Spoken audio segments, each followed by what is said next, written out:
अस्सलाम वालेकुम Pakistan property leaders guys, you are watching program Bahria की बातें। आज हमारे साथ मौजूद हैं अदनान भाई। अस्सलाम वालेकुम अदनान भाई, कैसे हैं आप? ठीक? वालेकुम अस्सलाम आतिफ भाई, कैसे हैं आप? ठीक ठाक हैं, खैरियत से हैं? व्यूअर्स, आज हम अदनान भाई के साथ डिस्कशन करेंगे बहरिया के अंदर जितनी भी ओवरऑल चेंजिंग्स होती हैं। अदनान भाई वो वक्तन फ़वक्तन चैनल और वीडियो के थ्रू आप लोगों तक आगाही फ्राहम करते रहते हैं। आज उसी एम उसी मकसद के साथ अदनान भाई जो है वो हमारे साथ हैं। तो मेरा पहला सवाल है अदनान भाई के बहरिया टाउन कराची के अंदर अभी सुनने में आ रहा है कि बहरिया कोई नई डील दे रहा है बहरिया ग्रीन्स के हवाले से, उसके बारे में थोड़ा सा अच्छा आतिफ भाई, ये नई डील दे नहीं रहा, दे चुके हैं, लॉन्च हो चुकी है नई डील।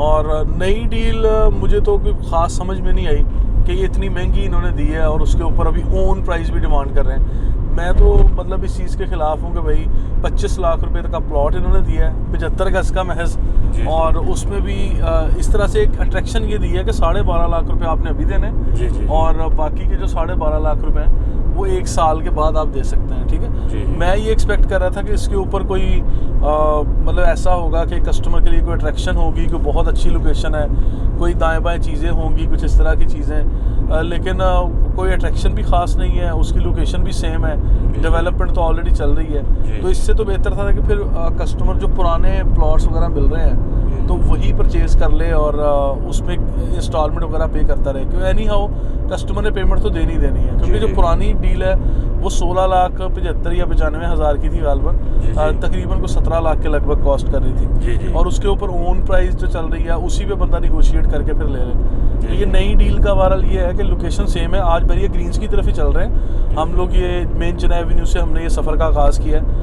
आतिफ भाई के साथ अभी काफ़ी सारे सवालात हैं, काफ़ी सारी बातें हैं। अब बहरिया टाउन की बातों में पता नहीं कौन कौन सी बातें आतिफ भाई प्लान करके बैठे हुए। तो नाज़रीन को मैं बता दूं, वीडियो लंबी होगी लेकिन हेल्दी डिस्कशन होगी इंशाल्लाह आतिफ भाई के साथ। ये आतिफ भाई वही हैं बहरिया टाउन में जो बहरिया के रंग आतिफ भट्टी के संग वाले हैं, लेकिन आज नया प्रोग्राम कर रहे हैं। जी आतिफ भाई। अच्छा अदनान भाई, दूसरा यहाँ पे मेन चेन्नई एवेन्यू पे लोगों की क्यूरीज हैं कि ग्राउंड पे हमें इन्वेस्टमेंट करना चाहिए या नहीं करना चाहिए। जिस तरह से अभी रिसेंटली वीडियोस के नीचे एक फ़ीमेल है, उनका कमेंट भी है कि आपको जो है वो पूछ रही हैं कि मोस्टली आपने वीडियोस बनाई हैं ग्राउंड के रिलेटेड, तो वो उस पर थोड़ी सी ब्रीफिंग चाह रही हैं कि ये इसके मंथली रेंट वो कितना असेस कर सकती हैं, और अगर ग्राउंड पे वो 1 शॉट पेमेंट में परचेज़ करती हैं उसमें ज़्यादा मतलब कह लें कि अच्छा है, या वो प्री लॉन्चिंग पे परचेज़ करनी चाहिए? देखिए, इस वक्त ना प्री लॉन्च पे आप चले जाएं या 1 शॉट पेमेंट पे चले जाएं, कीमतों में कोई बहुत बड़ा फ़र्क नहीं है। मासवाई ऐसी लोकेशंस के जहाँ पे आपको गालबन को कम कॉस्ट पे करनी पड़ती, क्योंकि डेस्परेट सेलिंग आ जाए। जिस तरह के इस वक्त की मार्केट नहायत हम कह सकते हैं स्लो मार्केट है, तो इसमें कोई दो राय नहीं है। मैं भी उसमें कोई डबल पॉलिसी से काम नहीं ले सकता कि मैं कहूँ जी मार्केट को बहुत आउट क्लास और अफरा तफरी चल रही है कि मार्केट में जनाब ढेरों ट्रांजैक्शंस हो रही हैं। नहीं, ऐसा कुछ भी नहीं है। मार्केट स्लो है, हम सबको मानना चाहिए स्लो है, लेकिन ये चीज़ आपको माननी पड़ेगी कि कीमतों में बहुत ज़्यादा फ़र्क नहीं पड़ा। मैंने अभी करंट मार्केट सिचुएशन पे कल वीडियो अपलोड की है, तो बहुत सारे लोग नीचे लिख रहे थे कि राना साहब आप सच बोलें, आप ऐसा क्यों कह रहे हैं कि कीमतें कम नहीं हुई। तो भाई कीमतें कम नहीं हुई ना, अगर कीमतें कम हुई हैं तो आए फिर मुझे स्पोर्ट सिटी विला सस्ता लेके दें, मुझे प्रीसेंट 10 का विला सस्ता लेके दें, मुझे बहरिया ग्रीन्स का 75 गज का प्लॉट सस्ता लेके दें। तो जो ओन आपका 5-6 लाख रुपए पहले चल रहा था वो 9 लाख रुपए तक चला गया। यानी मार्केट स्लो ज़रूर है, लेकिन सिवाय डेस्परेट सेलिंग के माजत के साथ कोई भी बंदा कम कीमत में कोई चीज़ नहीं दे रहा। वो मिडवे कमर्शियल में आपका कोई ऑफिस हो, कोई अपार्टमेंट वगैरह इसकी सराउंडिंग में है, कहीं प्लॉट है, कुछ भी है। अब आपके पॉइंट पे वापस आते हैं, ये जो ग्राउंड फ्लोर की बुकिंग की आप बात कर रहे हैं ना, तो आतिफ भाई इसमें ग्राउंड फ्लोर की जो बुकिंग है ये बड़ी शानदार चीज़ है। मैं समझता हूँ कि यहाँ 50-55 हज़ार रुपये पर स्क्वायर फीट से बात शुरू हुई थी। आज जो नए प्रोजेक्ट्स लोग कर रहे हैं वो 90-90 हज़ार रुपये पर स्क्वायर फीट पे बेचने की कोशिश कर रहे हैं, बुकिंग पकड़ रहे हैं। और इसके साथ साथ मैं बताता चलूँ एक नई चीज़ जो शुरू में ये जो JTC जना ट्रेड सेंटर है, जो 4 लोगों ने मिलकर ये बिल्डिंग बनाई थी, एक जॉइंट वेंचर था। तो उस बिल्डिंग की बड़ी खूबसूरती है कि ग्राउंड फ्लोर पे अगर आप जाएं तो वहाँ पे हारून स्टेट का ऑफिस है, अतर एसोसिएट का, शहबाज स्टेट वाले हैं, और एक ये इमरान शेखानी साहब डायमंड होम्स वाले, इनके 4 ऑफिस हैं। ये चारों पार्टनर्स थे इस बिल्डिंग के अंदर, तो इस बिल्डिंग की ख़ास बात यह है कि यहाँ पे ग्राउंड फ्लोर के ऊपर जैसे लगाया जाता है ना, ग्लास लगाते हैं। जी जी जी। तो वहाँ पे इन्होंने शटर्स वगैरह लगाए हैं प्रॉपर सिक्योरिटी के लिए। लोकेशन के एतबार से बड़ी ज़बरदस्त ऑप्शन है। और यहाँ पे मैंने मुनफरिद चीज़ का देखी है, वो आते हुए मैं आपके साथ शेयर करूँगा, हमारे कस्टमर्स को भी पता चले कि वहाँ पे 1 लाख रुपए पर स्क्वायर फीट पे भी हमारे कस्टमर ने ऑफ़र किया था। लेकिन उन्होंने वो ऑफिस, वो मतलब बिल्कुल सेट ऑफिस है ना, क्योंकि जब भी आप ऑफिस लेते हैं उसमें सिर्फ टाइल लगी होती है, वॉशरूम किचन की फिटिंग्स वगैरह बस 100 होती हैं। जब कोई भी बंदा ये शोरूम वगैरह लेता है, उसकी बेसमेंट, मेज़नाइन, उसकी मतलब किचन वॉशरूम की फिटिंग्स हैं या इंटीरियर डिज़ाइन सारा आपको खुद करना पड़ता है। तो जिस कस्टमर ने मतलब वहाँ ऑनर ने ऑलरेडी किया हुआ था, उनको 1 लाख रुपए पर स्क्वायर फीट तक की ऑफ़र दी थी, उन्होंने वो सेल नहीं किया। तो लिहाजा हम ये कह सकते हैं कि नॉर्मली अगर आप पूरे जिना एवेन्यू पे जो पहले 2829 प्लॉट्स बनते हैं, यानी जो एवेन्यू 1 बनता है ना, जो सिग्नल से पहले के, वो ए साइड हो या बी साइड हो, दोनों के काफ़ी अहम है। जी जी। ठीक है। और इसकी बी साइड ज़्यादा अहम है क्योंकि जैसे ही आप मेन गेट से दाखिल होते हैं तो इसकी मतलब वो आप कह लें अप्रोच काफ़ी अच्छी है। विदाउट एनी इंटरप्शन आप सीधा इसकी सर्विस लेन पे आके इन बिल्डिंग्स तक आपकी अप्रोच होती है। तो ये काफ़ी अच्छी ऑप्शन है। आपको जिस तरह भी मिले, जो आपकी जेब इजाज़त दे, आप वैसे डिसाइड कर लें। और बुकिंग में अभी कुछ ऑप्शंस आ रही हैं, यहाँ थीम पार्क के करीब भी हैं, हॉस्पिटल के करीब आ रही हैं, तो ये काफ़ी अच्छी जगह आ रही है। जी। अच्छा, दूसरा मेरा सवाल है अदनान भाई कि अगर आप कंपैरिजन करते हैं मेन जिना एवेन्यू को ये मिडवे ए और बी से, जी, तो मिडवे ए और बी को आप किस तरह से देखते हैं? अच्छा आतिफ भाई, इसमें ना कंपैरिजन वैसे बनता नहीं है मिडवे कमर्शियल ए और बी साइड का जिना एवेन्यू से। वो इस तरह से नहीं बनता कि क्योंकि प्लॉट का साइज़ ही डिफरेंट है, यहाँ पे ऑफिस का साइज़ डिफरेंट है। यहाँ एक अलग तरह का बिजनेस हब, एक एक्टिविटी नज़र आती है ना आपको मिडवे में। मिडवे इस वक्त आप समझ लें कि अगर किसी ने स्विक सेंटर रावलपिंडी का विजिट किया हुआ है बैरिया टाउन में, तो आपको मिडवे उससे काफ़ी आप सिमिलर नज़र आएगा।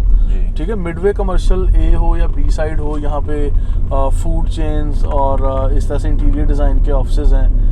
ठीक है। सैलून्स हैं, ब्यूटी पार्लर्स हैं, जिम वगैरह बन गए हैं, मतलब सैनिटरी जॉब से मतलब बहुत सारी चीज़ें यहाँ पे आ गई हैं। तो ये यहाँ पे 133 गज के कमर्शियल प्लॉट का साइज़ है। और इसके ऊपर जो आपको अल्लाह भला करे जो सारी चीज़ें मिलती हैं, ऑप्शंस मिलती हैं। नीचे 1100 स्क्वायर फीट का ऑफिस मिल जाता है जो शोरूम है पूरा, और इसके अंदर सम टाइम वो 500 या 450 स्क्वायर फीट का भी है। और यहाँ पे कॉफ़ी शॉप से लेके हर तरह का बिजनेस यहाँ पे एक्टिव हो चुका है। तो जो ऊपर के ऑफिसेज है इसके अंदर, उन ऑफिसेज में भी काफ़ी अच्छा खासा रेंट भी मिल रहा है, रीसेल में भी ऑप्शंस हैं और बुकिंग में भी मिल जाते हैं। जिस तरह हम लोग भी इसमें वो लकी SSD आइकॉन 1 के नाम से बुकिंग कर रहे हैं मिडवे ए साइड पे, जो पार्किंग के बिल्कुल सामने है। आज सारे बैंक्स भी मिडवे की तरफ आ रहे हैं, यानी मिडवे कमर्शियल आप ये कह लेंगे बहरिया टाउन के अंदर एक कंप्लीट जिसे कहते हैं ना बिजनेस हब है। सारी बिजनेस एक्टिविटी के लिए मिडवे कमर्शियल को आइडियल कंसीडर किया जाता है। तो लिहाजा ये अपनी जगह पे अहम है। यहाँ पे अच्छा पार्किंग का इशू भी नहीं है। मेन जिना एवेन्यू पे आपको पार्किंग का इशू है अब, लेकिन उस इशू को रिजॉल्व भी किया गया ना, वो पेड पार्किंग वाला जो पार्किंग प्लाजाज बन रहे हैं। तो ये इंटरनेशनल स्टैंडर्ड्स को मीट करने के लिए बैरिया टाउन ने ये सारी चीज़ें आपके सामने रखी हैं। अच्छा, दूसरा मेरा सवाल है अदनान भाई के मोस्टली जो कस्टमर्स हैं वो पूछ रहे हैं बैरिया हाइट्स का पोजेसन अभी तक नहीं मिला, जबकि ये चीज़ें 3-4 आतिफ भाई नहीं, पोजेसन मैं समझता हूँ अच्छा प्रोसेस में है ना। बैरिया टाउन ने अनाउंस कर दिया था, मिल गया पोजेसन, लोगों ने पोजेसन यूटिलिटी के पैसे जमा करवा दिए हैं। मतलब I know number of customers या ऐसे लोग मेरे साथ राब्ते में हैं, क्योंकि आपको पता है बैरिया हाइट्स पे मैंने काफ़ी बातें की हैं, काफ़ी वीडियोस बनाई हैं और काफ़ी रिकमेंड भी किया था। और नो डाउट आज मार्केट स्लो है, कोई फ़र्क नहीं पड़ता। मैं हमेशा कहता हूँ कि रातों रात डबल शाह बनने वाले ख्वाब ना देखा करें, बस आप slow and study win the race. आप मतलब वेट एंड सी वाली सिचुएशन पे जाएं और थोड़ा सब्र तहम्मुल से काम लें। आपकी यही इन्वेस्टमेंट जिसको आज स्लो मार्केट कहेंगे लोग या डेड इन्वेस्टमेंट कहेंगे, यही चीज़ आपकी मतलब आपको लाखों रुपए का प्रॉफिट भी देगी इंशाल्लाह। लेकिन ये शर्त नहीं है कि आपको रातों रात ही मिले, तो ऐसी चीज़ों से अवॉइड कर लिया करें। ये मेरा कस्टमर्स के लिए मैसेज है। और बैरिया हाइट्स का ऐसा नहीं है कि भाई पोजेसन अभी नहीं मिला, पोजेसन इन प्रोसेस है। आप थोड़ा सा सिर्फ इंतज़ार कर लें। जैसे ही आप थोड़ा सा इंतज़ार करते हैं, ये मार्च तक एक्सपेक्टेड है कि इनको कीज़ हैंड ओवर हो जाएंगे और फैमिलीज़ भी शिफ्ट हो जाएंगी, क्योंकि टावर ए और एच का वो जो लिफ्ट्स है उसका टेस्ट रन और इसकी कार्गो लिफ्ट्स, इसके अंदर पानी की सप्लाई, जो मतलब मेंटेनेंस के लिए, रिसेप्शन पे लोगों की हायरिंग, सफाई सुथराई के लिए जो निज़ाम है, पीछे जो वो गार्बेज शूटर्स हैं, वो सारी चीज़ें एक्टिव हो चुकी हैं। इसका टेस्ट रन तक भी हमने देखा है। जी।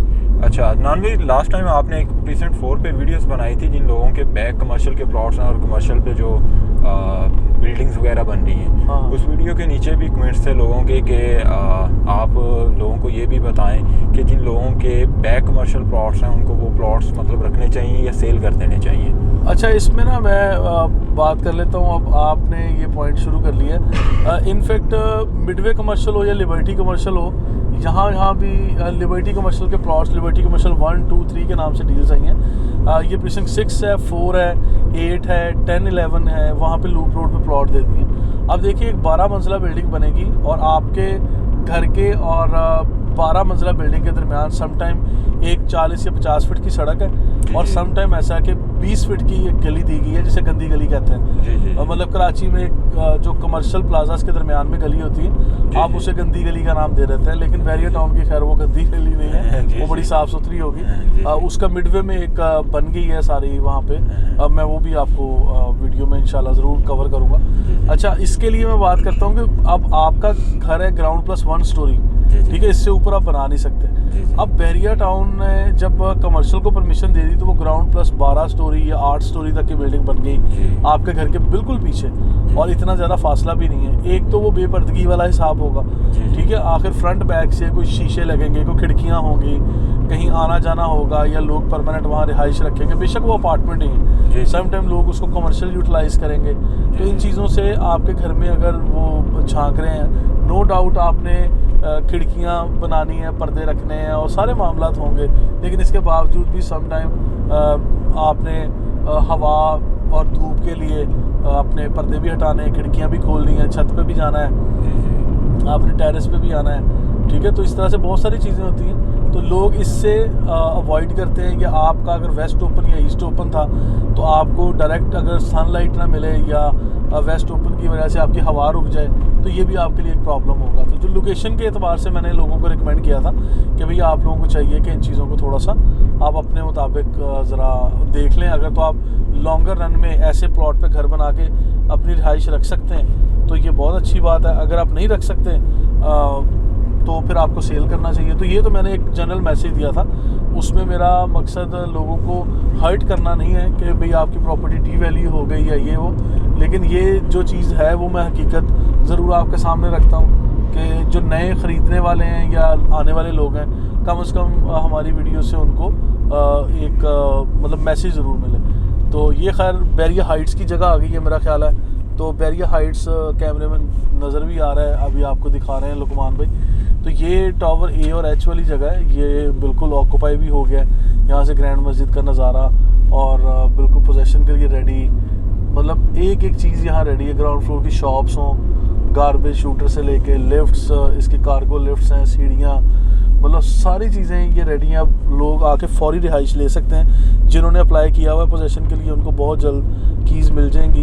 एज़ पर माई इन्फॉर्मेशन ये काफ़ी चीज़ें इस टाइम चल रही हैं जी। अच्छा अदनान भाई, ये सिमिलर ही यहाँ पे डिस्काउंट टावर्स भी हैं, उस पर भी आपकी वीडियोस हैं। तो लोग ये पूछना चाह रहे हैं कि लोगों को कुछ इस तरह से इंफॉर्मेशन दी जा रही है कि इनका जो स्ट्रक्चर था वो ठीक नहीं था, जिसकी वजह से ये बहरिया ने अदर बिल्डर्स को डिलीवर कर दिया।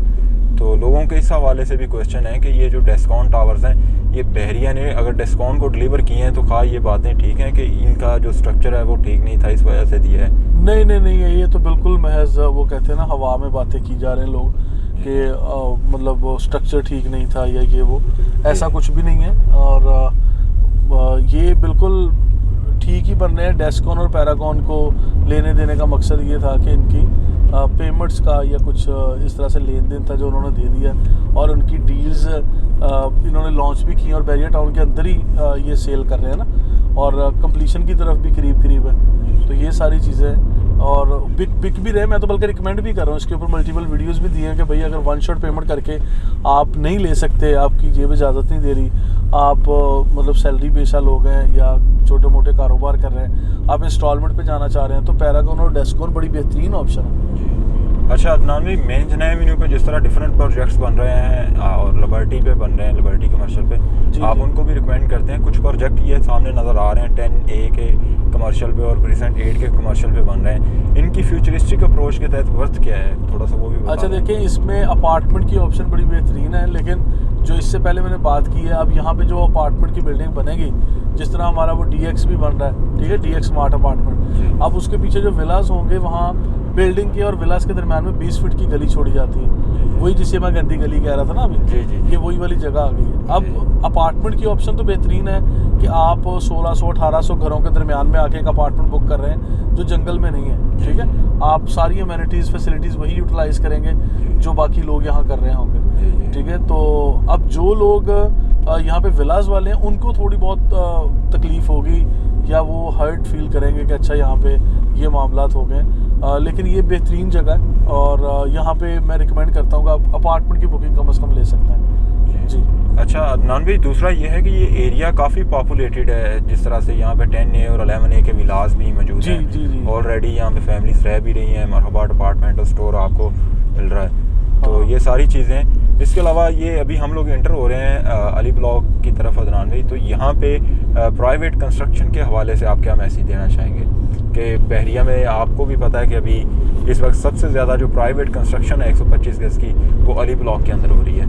अच्छा, इसमें देखें 125 स्क्वायर यार्ड्स के हवाले से और 200 यार्ड्स के विलास ऑलरेडी बने हुए हैं। मैं नाज़रीन को ये बताता चलूँ कि यहाँ पे इस जगह पे विलास अपार्टमेंट्स की बुकिंग हो या प्लॉट परचेज करना चाहें, ये पॉपुलेटेड एरिया काफ़ी ज़्यादा रिकमेंडेड और हाईली रिकमेंडेड एरिया है। इसके ऊपर कोई इनकार नहीं है कि हम लोग ये कहें कि नहीं ये वाला एरिया मतलब कम अहमियत का हामिल है। तो आप लोगों को मैं ये हमेशा चाहता हूँ कि आप लोग यहाँ पे 10A 11A में लूप रोड पे जो प्लॉट्स वगैरह यहाँ पे बुकिंग आ रही है, DX वाले दे रहे हैं और अभी तो ग्रैंड मस्जिद के सामने भी दे रहे हैं DX लग्जरी अपार्टमेंट के नाम से, तो यहाँ पे बुकिंग करवाना काफ़ी बेहतर है, क्योंकि एक पॉपुलेटेड एरिया के अंदर आप अपार्टमेंट लेंगे, ग्राउंड फ्लोर की शॉप्स हैं, लाइक फार्मेसीज हैं या शोरूम्स हैं या कंप्लीट ये सारी चीज़ें हैं। तो अभी हम लोग जिस तरह से आते भाई आप देख रहे हैं, हम लोग अली ब्लॉक क्रॉस कर रहे हैं और साथ ही आगे गोल्फ सिटी आ जाएगा इस एवेन्यू से आगे जाते हुए। तो नाज़रीन को ये मैसेज हम दे दें कि आगे बैरिया गोल्फ सिटी से होते हुए हम लोग आईफल टावर तक और फिर बैरिया ग्रीन्स तक आज ट्रैवल करेंगे। काफ़ी लंबी वीडियो हम बना रहे हैं, नाज़रीन देखेंगे, लेकिन ये चीज़ मैं बताता चलूँगा, बैरिया ग्रीन्स की नई डील पे हमने कमेंट्स बहुत सारे करने हैं, वहाँ जाके लोगों को डेवलपमेंट दिखानी है कि बैरिया ग्रीन्स की जो नई डील है वो 25 लाख में इन्होंने महंगी क्यों दी है और वो लेनी चाहिए या नहीं लेनी चाहिए, या उसके मुकाबले में और काफ़ी सारी ऑप्शन हमारे पास हैं जी। अच्छा अदनान भाई, जिस तरह से ये सामने गोल्फ आ चुका है, गोल्फ के साथ एक रिसेंट है 27A, तो 27A की क्या अहमियत है फ्यूचरिस्टिक अप्रोच के तहत, जिस तरह आप अपनी डिफरेंट वीडियोस में बताते हैं कि उसके साथ एवेन्यू 17 भी है जो लिंक करता है। अच्छा, इसमें एवेन्यू 17 की देखें अपनी अहमियत अपनी जगह है और यहाँ पे 500 गज के प्लॉट हैं, ये प्रीसिंक्ट 27A में, 27 में तो विलास वगैरह बने हुए हैं ना, तो ये सारी चीज़ें भी अपनी अहमियत की हामिल है अपनी अपनी जगह, लेकिन 500 गज के प्लॉट में ओवरऑल जब एनालिसिस किया जाता है तो मैं कभी भी बैरिया गोल्फ सिटी को इग्नोर नहीं करता, 27% को भी इग्नोर नहीं हम कर सकते, जहाँ पे प्रीसिंक्ट 27A में समझ लें मेन जना एवेन्यू से अच्छी अप्रोच है और ये लंदन ब्रिज जिसे कहते हैं ये उसी रोड पे हम जा रहे हैं, अच्छी खासी हाइट पे है और ये अगर लुकमान पे इस चीज़ को कवर करें, देखें शाम के वक्त तो यहाँ का नज़ारा बड़ा खूबसूरत होता है। तो अभी मैं समझता हूँ कि आगे बैरिया गोल्फ सिटी प्रीसिंक्ट 29 ये 500 गज के एतबार से रिकमेंडेड एरियाज़ हैं। अगर 500 गज का प्लॉट आपने लेना है, बल्कि आजकल जो 250 गज का प्लॉट लेने आ रहे हैं ना लोग, उनको मैं रिकमेंड करूँगा कि भाई आप 500 का लें, क्योंकि 500 गज के भी रेट अभी बहुत ज़्यादा हाई नहीं है और ख़ासकर इन एरियाज़ में जहाँ पे आपको 250 की कीमत में 500 गज का प्लॉट मिल रहा है, तो ये लेने चाहिए जी। अच्छा अदनान भी, दूसरा इस लंदन ब्रिज के साथ 125 गज के भी प्रीसेंस हैं, जिस तरह प्रीसेंट 15A है, 15B है, प्रीसेंट 27 है, तो इनके अंदर भी काफ़ी ज़्यादा जो है पिछले दिनों से जो है वो कह लें कि डील्स हो रही हैं, लोग यहाँ पे इंटरेस्ट अपना शो कर रहे हैं 125 गज के हवाले से। देखिए 125 गज के हवाले से ना आते भाई अली ब्लॉक के साथ कंपैरिजन करके लोग आ रहे थे इधर, 15A 15B के रेट्स काफ़ी ज़्यादा हो गए थे। मैंने रिकमेंड किया था कि 15B में बहुत ज़्यादा महंगे प्लॉट परचेज करने की ज़रूरत नहीं है। हालांकि उससे पहले मैंने रिकमेंड किया था कि आप वहाँ बाइंग करें, लेकिन बाइंग करने की वहाँ वजह ये थी कि कीमतें बहुत कम थी। लेकिन वो डिमांड एंड सप्लाई वाला फार्मूला अप्लाई हुआ तो कीमतें वहाँ शूट कर गई। अब मेरा ख्याल है 60 लाख में तो वहाँ प्लॉट मिल रहे थे। जी। तो 60 लाख 65 लाख में, मतलब वो एक टाइम पे हमें लगा कि ये प्लॉट्स शायद बहुत महंगे यहाँ पे बिक रहे हैं, 70 लाख में प्लॉट बिक रहे हैं। तो फिर मैंने कस्टमर्स को रिकमेंड किया कि इसकी बजाय आप लोग मतलब अली ब्लॉक 10B 11B या इन एरियाज़ मैंने 27 में जहाँ विलास बने हुए उसके करीब ले लें। बहरहाल कंस्ट्रक्शन का फेज़ शुरू हुआ है बड़े ज़बरदस्त पेस से, हर तरफ कंस्ट्रक्शन चल रही है।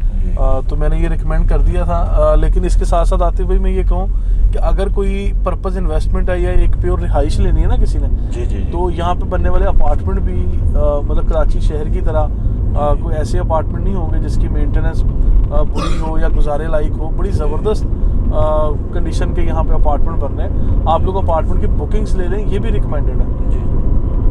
अच्छा अदनान भी, ये प्रीसेंट 27 से लेके ऑनवर्ड डिफरेंट यहाँ पे प्रीसेंट्स मिलते हैं। स्पोर्ट सिटी है, प्रीसेंट 27 है, प्रीसेंट 31 है। इनके अंदर जो विलास हैं, रेडी टू मूव विलास, जी उनकी कह लें काफ़ी अरसे से जो है वो प्राइसेस ऊपर जा रही हैं। इवन आपने इस पे डिफरेंट टाइम्स में वीडियोस भी दी हैं, उसके नीचे डिफरेंट डॉक्यूमेंट्स भी लोगों के आते हैं। तो इनके अंदर इन्वेस्टमेंट करना कैसा है कि इनका पीक पॉइंट अभी कुछ ऐसा है, लोग यहाँ से अर्न कर सकते हैं प्रॉफिट? अच्छा देखिए, आने वाले पीक 2-4 पॉइंट आते हुए कोई नहीं है। और कीमतें अभी इस वक्त बढ़ रही हैं, ऐसा नहीं है कि मार्केट रुकी खड़ी है। बिल्कुल स्लो मार्केट है आज तो, बल्कि मैं कहूँगा कि वो जो जिसे कहते हैं ना चांस डील और वो वाली डील्स जिसे कहते हैं डेस्परेट सेलिंग, अगर कोई खुदा ना खास्ता कोई मजबूरी में बेच रहा हो तो आपको 10-12 लाख रुपए कम कीमत पे दे देगा। तो ऐसी अगर कोई डील आती है तो वो लोगों को फ़ौरन अवेल करनी चाहिए। ठीक है। और मतलब एक चीज़ ऐसी है कि इन्वेस्टर यहाँ से निकल चुका है, एंड यूज़र आ गया है। और यहाँ पे इन्वेस्टमेंट के लिए अगर कोई लोग लेते हैं तो इन्वेस्टमेंट ऐसा नहीं है कि 6 महीने की, 2 महीने की, 4 महीने की, ऐसा नहीं मैं कहता। आप 2-3 साल तक ये जो विलाज हैं इनकी प्राइस डबल होगी। यहाँ पे डांसिंग फाउंटेन जब दुबई के स्टाइल पे यहाँ कॉपी किया जाएगा तो इसके करीब यहाँ पे अपार्टमेंट्स की बुकिंग आएगी, कमर्शियल आएगा, यहाँ बड़े बड़े मॉल्स बनेंगे और आपको अपने अपार्टमेंट की विंडो से यहाँ पे फायर वर्क और ये जो फाउंटेन्स वगैरह नज़र आएंगे जिस तरह वो दुबई में नज़र आ रहे हैं। तो ये चीज़ें यहाँ कॉपी की जा रही हैं ना, तो फिर लोग इस पूरे एरिया की अहमियत को समझेंगे कि मैं क्यों इस जगह पे विलास और इन चीज़ों को कह रहा हूँ, क्योंकि ज़मीनी घर बैरिया टाउन में नायाब हो जाएंगे। प्लॉट ज़रूर होंगे, पीस ऑफ लैंड होगा, ज़मीन का टुकड़ा होगा, लेकिन उस पर कंस्ट्रक्शन जब आप करने जाएंगे तो वंस अगेन आपको एक हैवी कॉस्ट पे करनी पड़ेगी ना। तो उससे कई दर्जे बेहतर आप अपार्टमेंट की बुकिंग ले लें। ठीक है, तो इस तरह की चीज़ें ले लें। ये अभी जो है अदनान भाई गोल्फ ऑलमोस्ट स्टार्ट हो चुका हुआ है। गोल्फ पे 500 गज पे डिफरेंट टाइम में वीडियोस बनी हैं, लेकिन आज थोड़ा सा कंपैरिजन ये करते हैं गोल्फ का जो 1000 गज के प्लॉट्स हैं, चंद एक प्लॉट्स हैं यहाँ पे भी, उनका थोड़ा सा कंपैरिजन करते हैं प्रीसेंट 38, 37 और 36 के साथ। सॉरी, प्रीसिंग 36 और 37 के साथ कौन से? गोल्फ का जो 1000 गज के प्लॉट्स। अच्छा, गोल्फ के 1000 गज अपने तौर पे बहुत अहम प्लॉट्स हैं। बड़ी अच्छी लोकेशन है, डिस्टेंस भी मेन गेट से वही आपका कोई 10 किलोमीटर के लगभग बनता है। लेकिन जो प्लॉट ऐसे हैं ना जो डायरेक्ट एक्सपोजर है टूवर्ड्स गोल्फ ग्राउंड या लेक्स हैं या फाउंटेन्स लगे हुए हैं या गोल्फ ग्राउंड है, पार्क्स हैं, उसको जो फेस करती हुई ऑप्शन है वो बहुत आउट क्लास है। अच्छा, उसके अलावा जो आम स्ट्रीट्स में 1000 गज के प्लॉट आ जाते हैं उनका मतलब मैं लोगों को ये कहता हूँ कि भाई वो एक आम जनरल प्लॉट है, उसको आप इस तरह ना कंसीडर करें कि आप बैरिया गोल्फ सिटी के अंदर ले रहे हैं, सिवाय इसके कि आपको गोल्फ सिटी का एक एड्रेस मिल रहा होगा या गोल्फ सिटी की आप उस मतलब अमेनिटीज़ इंजॉय कर रहे होंगे। वो ठीक है अपनी जगह, लेकिन वो जैसे कहते हैं ना 24/7 आपकी लोकेशन को आप इंजॉय नहीं कर सकेंगे। ठीक है, तो उसके मुकाबले में फिर ये जो 500 गज का प्लॉट है प्रीसिंक्ट 29 में, ये काफ़ी रीज़नेबल ऑप्शन है। और जो प्रीसिंक्ट 38 में 1000 गज का प्लॉट है वो तो बहुत अच्छी खासी हाइट पे है। बैरिया टाउन की सबसे ज़्यादा हाइट वाली लोकेशन 1000 गज के प्लॉट के लिए ये प्रीसिंक्ट 38 की मानी जाती है। तो बहरहाल ये अपनी अपनी जगह पे ठीक है। मैं अगर गोल्फ सिटी में कोई डायरेक्ट एक्सपोजर वाला प्लॉट मिले तो मैं गोल्फ सिटी को रिकमेंड करूँगा, और अगर हमें जनरल प्लॉट लेना है तो फिर उससे कई दर्जे बेहतर है कि आप प्रीसिंक्ट 37, प्रीसिंक्ट 38 में या प्रीसिंक्ट 36 में जाके ले लें, वो ज़्यादा बेहतर है। अच्छा अदनान भाई, ये ऑलमोस्ट हम स्टेडियम के करीब पहुंच चुके हैं। स्टेडियम की सराउंडिंग में जो प्रॉपर्टीज़ हैं इनका फ्यूचर आप क्या देखते हैं? अच्छा देखिए, ये भी एक कॉमन बात है जो मैंने बहुत सारी वीडियोस में बड़ी दफ़ा रिपीट की है। आज भी आप सवाल कर रहे हैं तो हम बात करेंगे कि स्टेडियम की सराउंडिंग में जितनी भी प्रॉपर्टीज़ हैं उनकी कीमतें दिन ब दिन बढ़ भी रही हैं और आइंदा भी बढ़ती रहेंगी, ठीक है। और स्टेडियम जहाँ जहाँ भी है ना, तो स्टेडियम पूरे पाकिस्तान में कहीं भी हो तो स्टेडियम की अहमियत, उसकी लोकेशन, ये सारी चीज़ें अपनी जगह रहती हैं, ठीक है। और यहाँ पे आए दिन मतलब कीमतें बढ़ती रहेगी। जिस तरह स्पोर्ट्स सिटी विला लगा लें, आज अगर वो 3 करोड़ के लगभग पहुँच गया, 3.25 करोड़, तो ये 6 करोड़ पे भी जाएगा, ठीक है। प्रीसिंक्ट 33 में 500 गज का प्लॉट है जो 45, 50, 55 में मिलता था, आज डबल हो गया। और इसने मैंने कहा था it will multiply many times, तो ये तो 2.5, 3 करोड़, 5 करोड़ पे भी 500 गज का प्लॉट जाएगा, ठीक है। तो ये चीज़ें बहुत यानी अच्छी ऑप्शंस हैं। इस वक्त तो आपको समझ लें गिफ्ट मिल रहा है, सही है, ठीक है। और एक और चीज़ मैं आते भी ऐड करता चलूँ कि बैरियर टाउन ने जितने भी यहाँ पे ये जगह थी ना जहाँ पे लैंडस्लाइडिंग की पॉसिबिलिटी नज़र आ रही थी, तो वहाँ पे एक तो रिटेनिंग वॉल्स बैरियर टाउन तमीर कर रहा है, और फिर जो खाली जगह नज़र आ रही थी, इस वक्त ये मौसम है कि जो भी पौधे और दरख्त लगाए जाएंगे इस वक्त वो समझ लें कि बेहतर तरीके से यहाँ पे ग्रो करेंगे। तो शजरकारी बैरिया कर रहा है, पूरा फॉरेस्ट बना रहे हैं। स्पोर्ट्स सिटी में भी बैरिया, गॉल सिटी में भी है, प्रीसिंक्ट 27A में अली ब्लॉक की तरफ, जहाँ कहीं भी मतलब क्योंकि ये लैंडस्केप ज़रा ऐसा ना, किसी जगह पे हाइट है, यानी पहाड़ी नुमा जगह आती है, किसी जगह पे प्लेन है, तो जो कोई इस तरह की जगह नज़र आ रही है उसको पौधे वगैरह लगा के, जिस तरह प्रीसिंक्ट 10A और 11A में इन्होंने किया है, इस तरह से इसको सेट कर रहे हैं ताकि फ्यूचर में कोई ऐसा प्रॉब्लम ना आए। जी अच्छा अदनान भाई, ये थोड़ा सा इसका भी बता दें, जिस तरह प्रीसिंक्ट 41 के अंदर जो है डेवलपमेंट कंप्लीट हो चुकी है, उसके रेट्स भी आप हो रहे हैं। इसके साथ साथ जिस तरह प्रीसिंक्ट 43 है, 44 है, 45 है, उनके जो फैक्ट्रीज़ हैं उनके भी काफ़ी दफ़ा वीडियोज़ के नीचे कमेंट्स आते हैं, कुछ कस्टमर्स डायरेक्ट अप्रोच करके भी पूछते हैं, तो उस चीज़ के बारे में आप अच्छा आते भी इसके लिए मैं कहता हूँ प्रीसिंक्ट 41 की सबसे पहले मैं बता दूँ तो डेवलपमेंट 100% कंप्लीट नहीं हुई। इस वक्त काम चल रहा है। लास्ट टाइम मेरा ख्याल है हम साथ ही थे जब हमारी मीडिया टीम के साथ हम सर्वे करने गए थे, तो वहाँ भी काम चल रहा है। जब तक वो 100% कंप्लीट नहीं होता हम ये नहीं कह सकते कि कंप्लीट हो गया, ठीक है। और जो आगे हैं फैक्ट्रीज या 45, 43, 44 वाले प्रीसिंक्ट में जो आ रहे हैं, उनके लिए सिंपल फार्मूला मैंने अर्ज़ किया था कि आप लोग अपनी रजिस्ट्रेशन नंबर दे के अपनी फ्रेश स्टेटमेंट निकलवाएं, उसके ऊपर ये सारी चीज़ें लिखी होंगी कि आपका किस स्टेज पे ये आपकी इस टाइम प्रॉपर्टी है और किस तरह से चल रही है और कैसे है, ठीक है। तो ये सारी चीज़ें मतलब आपको ऐसे क्लियर हो सकती हैं। और अगर तो यहाँ पे प्लॉट अभी आपको अलॉट नहीं किया गया, आपकी किस्तें अप टू डेट नहीं थी, तो बैरियर टाउन रिफंड या कैंसिल की तरफ लेके जाता है, तो फिर ये बहुत दर्जे बेहतर है कि आप उसको एडजस्टमेंट की तरफ लेके चले जाते हैं। तो ये भी बहुत सारी ऑप्शंस आप हमारी टीम से ले सकते हैं। अभी नाज़रीन से मैं इजाज़त चाहूँगा, नेक्स्ट एपिसोड हम रिकॉर्ड करेंगे बैरियर ग्रीन्स के करीब हम आ गए, लेकिन अभी अच्छी खासी हाइट आएगी प्रीसिंक्ट 38 की। तो नाज़रीन नेक्स्ट एपिसोड में मिलते हैं। आतिफ भाई के बहुत सारे सवाल आते हैं, ये हमें ज़रा आप टाइम दें ताकि हम एपिसोड एक अलग एपिसोड में बोले सवालात को कवर करें। ये बैरियर टाउन की बातें प्रोग्राम था, लेकिन मुझे लग रहा है ये बैरियर टाउन की कीमती बातें हमने की, ठीक है। तो बैरियर टाउन की कीमती बातें आप लोग सुने और नेक्स्ट एपिसोड का इंतज़ार करिए। Thank you so much. अल्लाह हाफिज़।